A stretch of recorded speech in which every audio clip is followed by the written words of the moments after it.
Hello students. स्वागत है आप सभी का हमारे यूट्यूब चैनल पर जिसका नाम है सौरभ क्लासेस फॉर हिस्ट्री।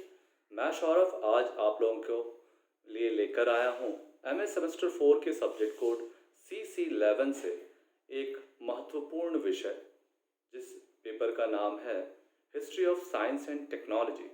इसके यूनिट 3 में जिसके अंतर्गत हमें science and technology in 20th century अर्थात 20वीं शताब्दी में विज्ञान और प्रौद्योगिकी का अध्ययन करना है, उसी कड़ी में आज हमारा जो विषय होगा वह है आइंस्टाइन। आइंस्टाइन जो वैज्ञानिक हैं ये मूल रूप से भौतिक और गणित के वैज्ञानिक थे 20वीं शताब्दी के, और इनका पूरा नाम अल्बर्ट आइंस्टाइन था। तो अल्बर्ट आइंस्टाइन के बारे में मैं शुरू करूं इससे आपको बता दूं कि अल्बर्ट आइंस्टाइन का सापेक्षता का सिद्धांत, जिसे हम उसके फॉर्मूले के रूप में E=mc² के नाम से भी जानते हैं, इसके लिए वो इतिहास में काफ़ी विख्यात हुए और टाइम्स मैगजीन ने भी उनको सम्मानित करने के लिए जो उसके कवर पेज पे उन्होंने निकाला है उसमें उन्होंने उन्हें पर्सन ऑफ द सेंचुरी घोषित किया है। ठीक है, तो अल्बर्ट आइंस्टाइन के बारे में हम आज चर्चा करेंगे। तो चलिए शुरू करते हैं। अल्बर्ट आइंस्टाइन अपने समय के काफ़ी प्रतिभाशाली वैज्ञानिकों में एक थे। उन्होंने गणित और विज्ञान के ऐसे अनेक वैज्ञानिक आविष्कार किए जिसके कारण वो विश्व में विख्यात हुए। इनका वैज्ञानिक सूत्र E=mc², जिसे हम सापेक्षता का सिद्धांत भी कहते हैं, काफ़ी महत्वपूर्ण रहा। इनके योगदानों के कारण वर्ष 1921 में इन्हें नोबेल पुरस्कार से भी नवाजा गया। इन्होंने लगभग 300 से भी ज़्यादा साइंटिफिक पेपर्स, जिन्हें हम शोध पत्र भी कहते हैं, प्रकाशित कराया और टाइम मैगजीन ने इन्हें सम्मानित करने के लिए पर्सन ऑफ द सेंचुरी के सम्मान से भी सम्मानित किया है। अब हम इनके जीवन परिचय को देखेंगे। तो अल्बर्ट आइंस्टाइन का जन्म जर्मनी में हुआ था। उनका जो शहर था जर्मनी के उल्म में वह रहते थे। ये मूल रूप से इनका जन्म 14 मार्च 1879 को एक यहूदी परिवार में हुआ था। इनके पिता का नाम हरमन आइंस्टाइन और माता का नाम पॉलिन आइंस्टाइन था। बचपन से ही अल्बर्ट आइंस्टाइन काफ़ी गंभीर प्रवृत्ति के बालक थे। आगे चलकर अल्बर्ट आइंस्टाइन का परिवार जर्मनी के म्यूनिख में जाकर रहने लगते हैं। वहाँ अल्बर्ट आइंस्टाइन के पिता हरमन और चाचा जैकब आइंस्टाइन ने मिलकर एक कंपनी की स्थापना की, जो कि थॉमस एल्वा एडिशन के बल्ब के आविष्कार के पश्चात बिजली के उपकरणों के निर्माण का काम करते थे। आगे चलकर अल्बर्ट का एडमिशन म्यूनिख के ही एक स्कूल में करा दिया गया, लेकिन अल्बर्ट को स्कूल जाना बिल्कुल भी पसंद नहीं था। वे बचपन से ही शांत विचारों के व्यक्ति थे। प्रारंभ से ही उन्हें पुस्तकों की बातों को बिना तर्क की कसौटी पे परखे उस पर विश्वास नहीं कर पाते थे। प्रारंभ से ही अल्बर्ट के सवाल से उनके शिक्षक काफी परेशान रहते थे। यहूदी होने के कारण उनको स्कूल में काफी समस्याओं का सामना करना पड़ता था, क्योंकि जर्मनी के अधिकांश लोग ईसाई धर्म के थे। इसी तरह अल्बर्ट की मुलाकात मैक्स टॉलमी नामक एक छात्र से हुई, जो यहूदी थे और उम्र में अल्बर्ट से थोड़े बड़े, और वे मूल रूप से चिकित्सा विज्ञान के छात्र थे। मैक्स टॉलमी अल्बर्ट को ट्यूशन पढ़ाते थे।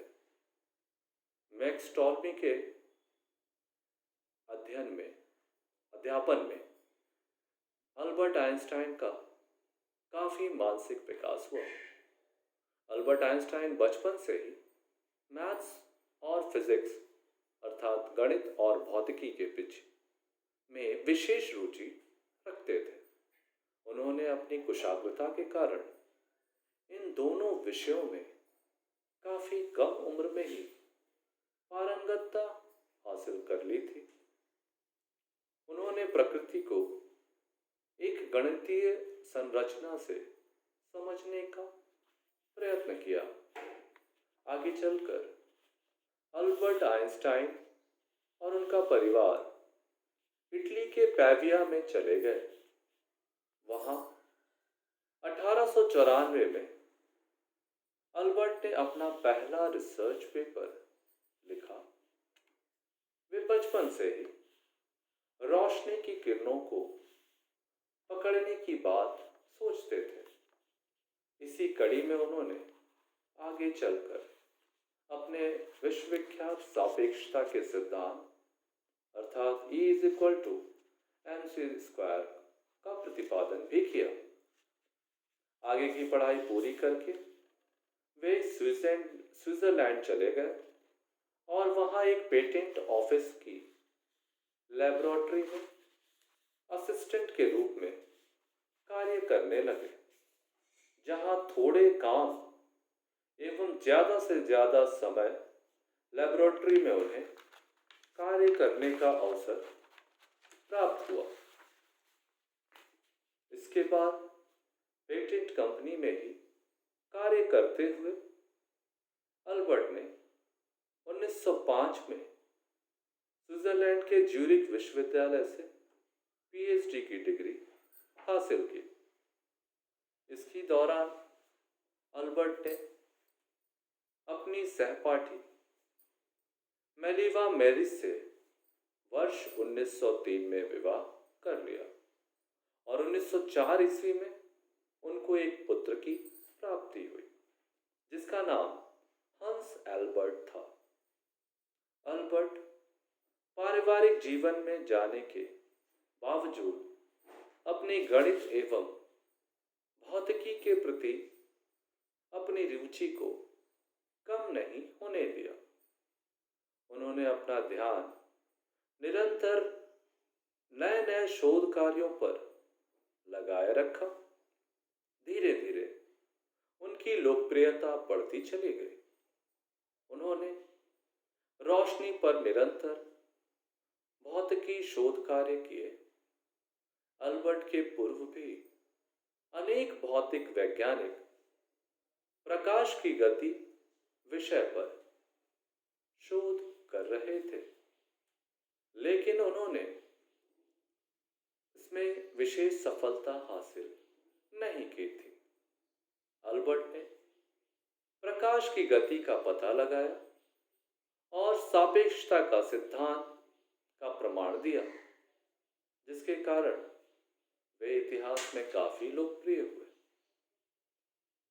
अप्रैल 1921 में अल्बर्ट अमेरिका चले जाते हैं और वहां उन्होंने law of photo electric effect के कार्य के कारण वे काफी ज्यादा प्रसिद्ध भी होते हैं और वहां स्थायी रूप से रहने लगते हैं। 1933 में हिटलर जर्मनी में काफी ताकतवर बन चुका था। उसने अल्बर्ट के बर्लिन वाले मकान पर रेड डाला और अल्बर्ट पर 5,000 रुपए का इनाम भी रखा। दरअसल हिटलर अल्बर्ट को फांसी देना चाहते थे, क्योंकि अल्बर्ट का संबंध एक यहूदी परिवार से था और हिटलर यहूदियों से काफी नफरत करता था। इसलिए आइंस्टाइन अपनी सुरक्षा के कारणों से सदा के लिए अमेरिका में ही रह जाते हैं। लेकिन अमेरिका में भी उन्हें अनेक मुसीबतों का सामना करना पड़ता है और इसके बावजूद वे अपना शिक्षण कार्य जारी रखते हैं और अंततः 18 अप्रैल 1955 को लगभग 76 वर्ष की आयु में प्रिस्टन, न्यू जर्सी, अमेरिका में उनकी मृत्यु हो जाती है। विज्ञान के क्षेत्र में उनके अद्भुत योगदानों के कारण वो इतिहास में महानतम वैज्ञानिकों की सूची में सबसे ऊंचे स्थान को प्राप्त भी करते हैं। इस प्रकार हमारा यह विषय यहाँ समाप्त होता है। मैं उम्मीद करता हूँ कि आइंस्टाइन से संबंधित जो भी आपके सवाल होंगे वो सुलझ गए होंगे।